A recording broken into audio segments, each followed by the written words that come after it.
I actually remember vividly the week. It was like around May the 12th. I listed like 3 properties that week, and I knew based off of previous listings that, like in Brooklet, because one of them was in Brooklet, that I expected like 10 offers, 20 showings, and we still had a lot of showings, and we ended up with 2 offers. But it was not, it was just like, it was a complete, like, almost shut down difference from what I was used to happening. And I actually still have one of the properties that I listed at that time on the market.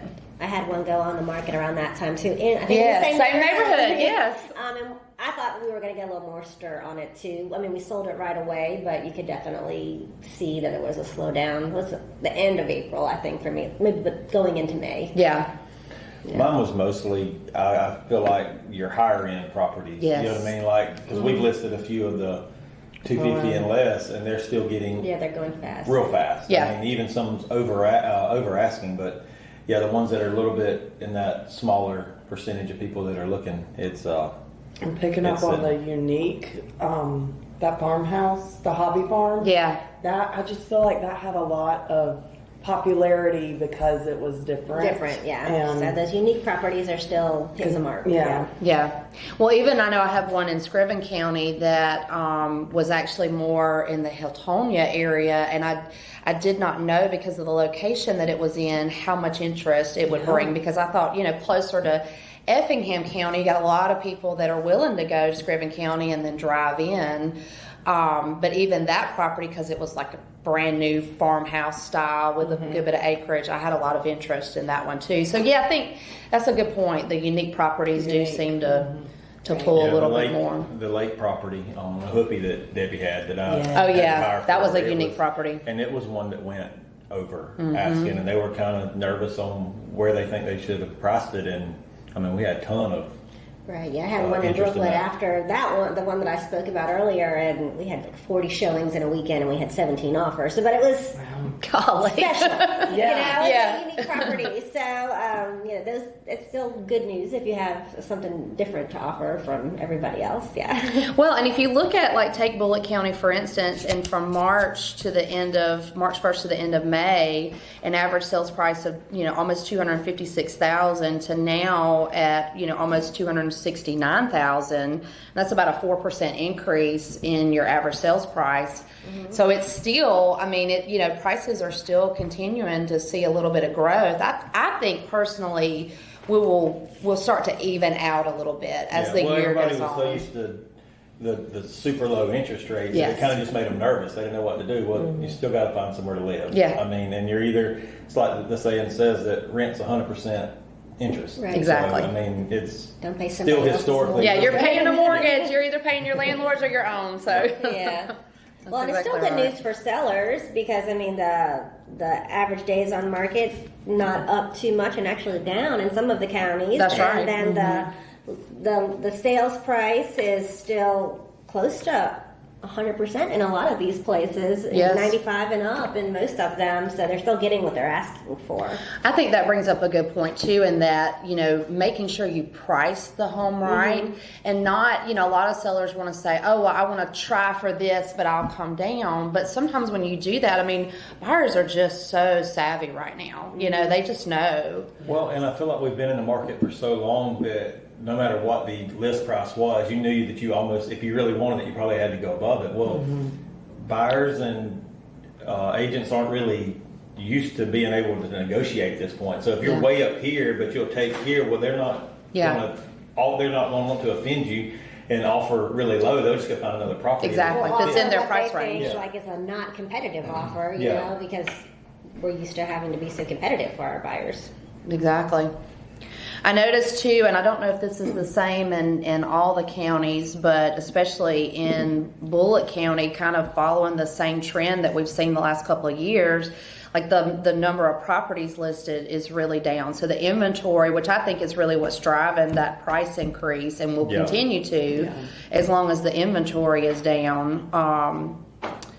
But and honestly, considering the fact that the time period of the last 6 months that we're talking about, everybody talks about a slowdown, big slowdown. I mean, you had 295 sales in Bullitt County from March to the end of May, and then you had 267 for the next 3-month period, which is obviously a decrease, but it's not a substantial. Yeah, it's not a crisis. It's not anything like what people even are. right here in these smaller, like Evans and Emmanuel. I mean, you look at 17 houses sold from 3/1 to 5/31 of 22, and then you got 18 from 6 to 9. Yeah. I mean, so it's actually the number of houses that have been listed is a little bit lower, but you're still selling the same amount. And it's within 2 or 3 right here in Emmanuel County as well. So 26 and 23.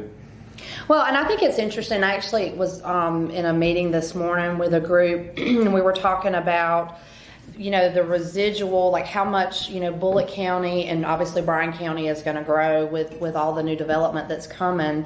And all of these other counties that we serve, like everybody's going to benefit from that. It's going to trickle out to some of these other counties. So I think we're going to continue to see those numbers increase. In some of our more rural counties, we need some houses to sell. We need a developer, we need a builder to please come build some houses over here. Yeah, there's a lot of people moving here and they want those small counties, but there's just not a whole lot. If they want them to build.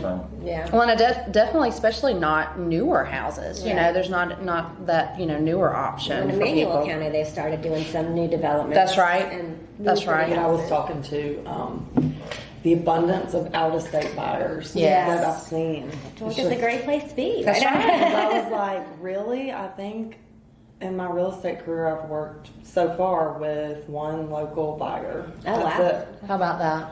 So, Well, I tell you what, piggybacking on that, talking about out-of-state buyers, is that they seem to all have a lot of cash. Yes. Because they have sold their properties where they are for a huge profit. You come down here to where the cost of living is so much Yes. less than what they're used to. Cost of living's less. They're taking the profit they made on their properties, purchasing, because they have huge purchasing power here. Right. So it's I've only ever lived in Georgia, so Right. I think we have a lot of awesome things here. We got lakes, we got beach, we got mountains. Yeah, you got it all. Yeah, pretty much The everything. inflation is a little bit higher now. You know what I mean? In 10 years, you're going to be like, man, I wish I'd have built 10 years ago. Right. Exactly. Well, So don't be scared to build or buy lots and go that route. Well, there's a saying, I think, like the best deal was, you missed it. What I mean? It's already gone if you think about it. I mean, because if you look at the last 2 years, everybody talks about how crazy prices were a couple of years ago. Well, I know people that bought a couple of years ago and made crazy profit within the last 6 months. Oh, I know. So I think that a lot of times people think they want to try to time the market, and I think you have to do it when it's right for you. You have to look at it. Do the dollars? Does it make sense? What's your long-term goals? If you're planning on being somewhere for more than a couple of years, then I think that the statistics show there's no question it makes sense to purchase. And people who are waiting for things to go lower again are missing out, and they're just going to probably go higher. I mean, maybe there'll be a cutoff point at some time, but they'll look back 6 months from now and say, hey, I should have grabbed that 5-point interest rate and 5% interest rate. Now it's like they always go hand in hand. Like something might be cheaper, but the other side of it's going to be more expensive. So if the prices go down, the interest is going to go up. If the interest goes down, the prices are going to go up. So it's the same. Right. The payment's the same.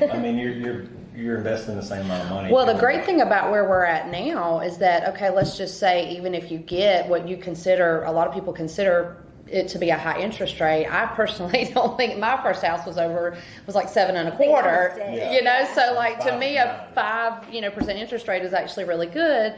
But let's just say in a year it drops down to 3%. Well, you can always refinance. You can't really do that when you're talking about trying to price things out. You pay the price that it is, but your interest rate you can always go down if it goes down. And then you're great if it goes up. Then hey, you got the best rate at the time. Yeah, it's like they always. I've heard a couple of different mortgage companies or mortgage lenders say, like, you just date the interest rate. When you're buying the house, and if you don't like it after a couple of years, marry the house, date the interest rate. That's right. Especially if you find that perfect house, don't don't scare yourself away waiting for a better deal, because Yeah. probably won't come anytime soon. Right. Yeah. Which I think a lot of buyers realize that in the last couple of years. But you know, going back to what we talked about earlier with the fact that, you know, buyers are going to have they have a little bit more of, I call it breathing room. I don't know if you guys saw this, but I saw probably one of the highest rates of cancellations on contracts Yes. in the last couple of years, because I know buyers that just because they were so desperate to buy, they just made very quick decisions. Buyer's remorse, And then right? exactly, then they got buyer's remorse. They're like, wait a minute, what did I do? Or they were putting in offers on multiple properties that you didn't know Right. about. You know what I mean? Exactly. And then they pick which one, they get the contracts and then pick which ones they wanted and Yeah. they just know the other ones. So. Exactly. So yeah, I personally want to see more of a normal market, and I kind of feel like that's what we're going into. Yeah. Is a little bit more of a normal market. I feel like it's a little bit more healthier. For, Healthy, for both yeah. sides. Maybe healthy. Win-win. Healthy's a good Win-win. word. Yes.